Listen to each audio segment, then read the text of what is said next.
Lumagda ang Metropolitan Water Works and Sewerage System at San Miguel Corporation Korea Water Resources Corporation sa isang concession agreement para sa 17 billion peso Bulacan Bulk Water Supply Project.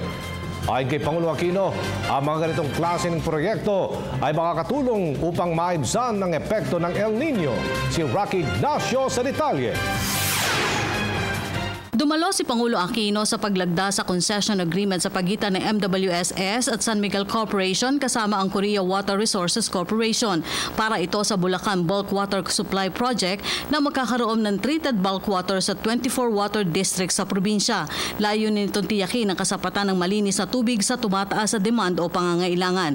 Nagkahalaga ang proyekto ng 17 billion pesos, magre-resulta ito ng mababang bulk water charge sa 8 pesos at 50 centavos per cubic meter.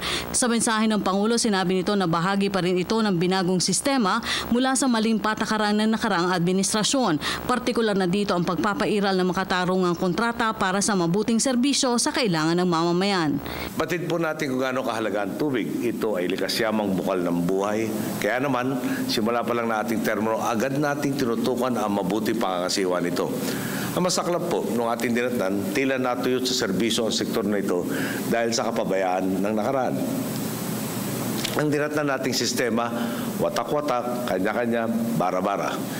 Isipin po ninyo, isang sektor lang ang tubig, pero nangangasiwa po nito ay 30 ahensya naghahati sa pamamahala nito.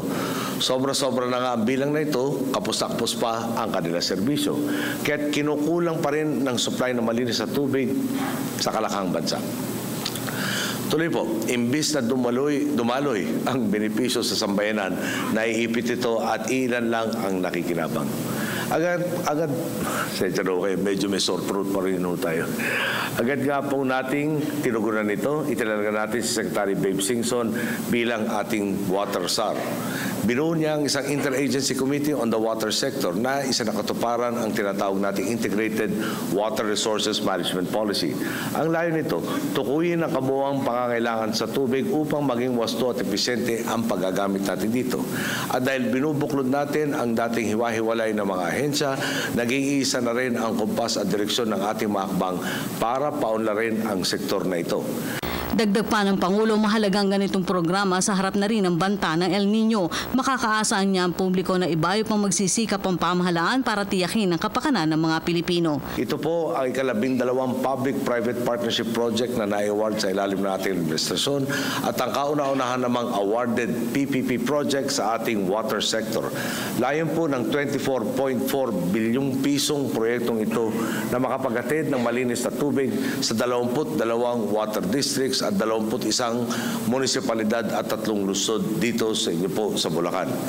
Baka naman dapat sabihin ko, dito po sa atin sa Bulacan, dahil dito po nagmula yung kuwang po sa Malolos. Magsusupply ito ng tinatayang 388 milyong litro ng tubig kada araw mula sa Angat Dam. Ang bilang na makikinabang dito, tinataya po sa 3 milyong residente ng Bulacan. Bukod naman po sa pagtugon sa pangangailangan sa tubig ng inyong probinsya, makakatulong din ang proyekto ito sa kalusugan ng mga boss nating Bulacanyo.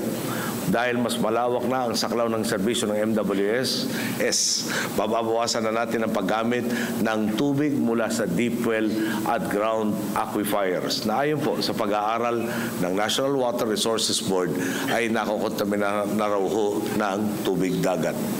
Para sa Telebisyon ng Bayan, Rocky Ignacio.